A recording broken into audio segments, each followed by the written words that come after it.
You know that feeling when everything's technically working, but nothing's actually working together? Too many tickets, too many tools, too little clarity. My name's Ashley Cooper. I'm the COO of CyberDrain, and I'm here to talk to you today on behalf of the GTIA CyberBites campaign about how to take your operational chaos and turn it into meaningful outcomes. I've only got 5 minutes, so that's a big topic. I can't go into everything, but when Lisa asked me to do this, one of the first things that I did was go and look at what everybody else was doing, throwing everything into a Notebook LM instance and seeing what some of those through lines and themes were so that I could try to make sense. And funnily enough, that's actually going to be one of the points that I'll make for you. But I'm going to back it up a little bit here, because when I talk about operational chaos, what do I mean? What I'm referring to is the things that occur or break in one system because of another system or another department or person who can't or doesn't have the full picture across the board. And this is rarely something that is caused by bad intent, but it almost always is because there are misaligned awareness involved. One example that we could talk about is, like if you're fixing some control gaps in your PSA, maybe you were watching Dave's video and you saw him talking about this and you're like, yeah, that's a good point. I can do that.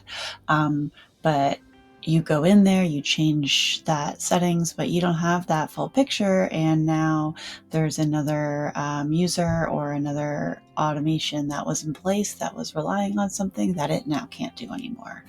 You checked a security box on one corner, but you caused operational drift on another.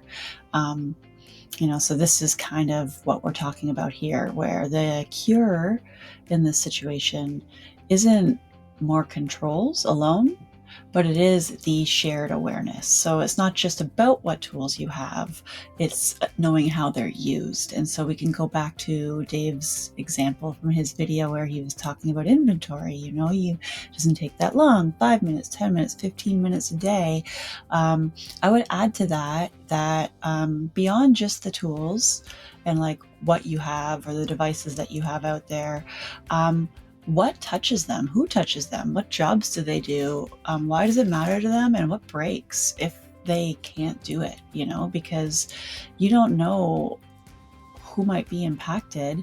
And then your well-meaning security change might then end up causing or introducing that operational chaos downstream. So think about if you're mapping out your gaps, just think about adding those few separate columns, who uses it, what do they use it for, why does it matter?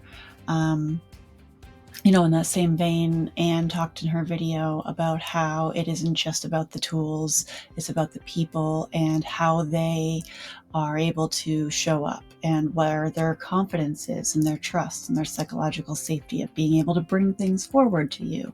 Like that ties into what Dave was talking about with the external community as well. I'm picking on these two because they have very complementary considerations from the internal and the external, right? Like thinking about what brings us all here, what are we trying to solve? Your internal organization is a lot like a community there too. Loop more people into that process, ask them for some help. Talking about AI, I'm going to wrap this up really quickly, but don't just throw AI into the mess. It's only going to amplify the state you're already in.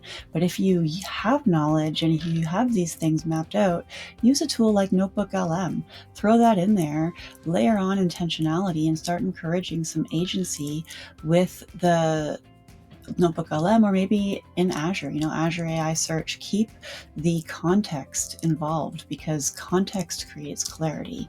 Clarity creates resilience. And when you can learn from your peers and your colleagues and your external communities, you can map not just the tools, but also who uses them and what is their purpose. And so then when you can get that chaos out of the way, you can encourage that shared context. I did it.